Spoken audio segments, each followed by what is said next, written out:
Mga ka-Surewin, sa araw na to for today's video, tingnan nyo naman yung aking buhok, mahaba na. Ayan, kailangan na nating pagupit yan sapagkat mainit na kahit umuulan dito sa Baguio City. Ayan, so tara dito. Ayan, so pagkababa natin ng sasakyan mula sa Aurora Hill, ayan, pumasok na tayo dito sa may Dagohoy Street. Ayan, shout out sa mga may karanasan dito sa Dagohoy Street. Ayan.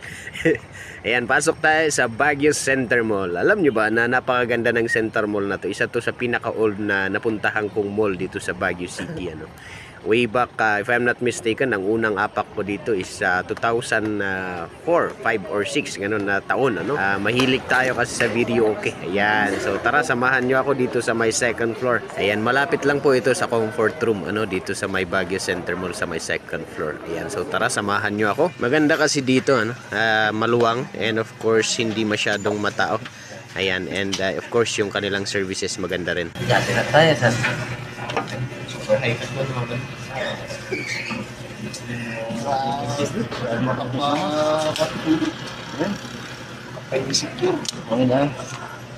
Ayan, so ang pinili natin is super high cut. Ayan, kung maaari, yung pinakamataas na high cut na pwede nilang gawin.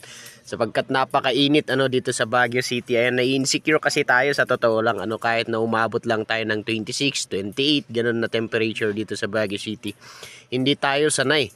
Ayan, so shout out sa mga kagaya kong hindi sanay na makapal yung buhok pag summer season, kaya tayo nagpaikli ng buhok. Kita nyo naman yung kanilang services, napakaganda, and of course, sa totoo lang, napaka-friendly din, ng mga barbero nila, ayan, nakikipagkwentuhan nga dyan si kuya, ayan, so tapos na tayo. Ayan, ang itong maganda dito sa shop na to, pagkatapos kanilang gupitan, isa shower kanila, ayan, so pag nagra-rush ka or may pupuntahan ka, comfortable ka dapat dun sa pupuntahan mo at hindi ka dapat puro buhok sa iyong tenga, sa iyong ilong, sa iyong mata. Ayan, ito yung magandang shop sa totoo lang kasi meron silang shower, ayan, so isa-shampoo nila yung ulo. Ayan, matatanggal lahat ng mga buhok na nandyan, pati tenga, at of course, convenient ka, pagkatapos mong mag-shower, hindi makati lahat ng sulok ng katawan mo, so pwede ka pa rin diretsyo na ng office, di ba? Diretsyo sa date, ayan. Kasi nga hindi ka puro buhok, hindi ka nahihiya na pagpunta mo doon is nangangati-ngati lahat ng kasulok-sulukan ng iyong katawan. And of course, ano na tawag nito?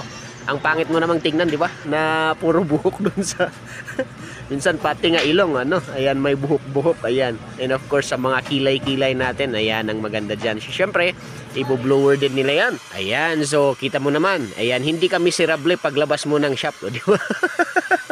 At least, hindi makate. Ayan, sa totoo lang, ayan. But, siyempre, yung presyo nila, may dagdag din naman yung kanilang presyo. But, definitely, when it comes to comfortable, ayan, and of course, may lakad ka, pagkatapos mo magpagupit, pwedeng-pwede. O, kita nyo naman, lalagyan pa yan ng gel. O, di ba? Or wax. Ayan, yung nilalagay nila. Ayan, yung nilalagay naman is water-based, kaya okay lang yan. Madaling hugasan, Ayan, syempre, may kunting massage. O, di ba? Saan ka pa? Yan, worth it naman. Di ba? Yung kanilang presyo. Ayan, saan ka ba nakakakita ng shop na pwedeng ganyan? Di ba? Ayan, galing nang nagmamassage. Parang ayaw na nating matapos yung massage. Ayan, so maraming salamat. Kita nyo naman yung kanyang resulta. Di ba? Ayan, umuwapo ka na kahit wala kang pera. O, di ba? Maraming salamat sa inyong panonood. God bless everyone. Paalam.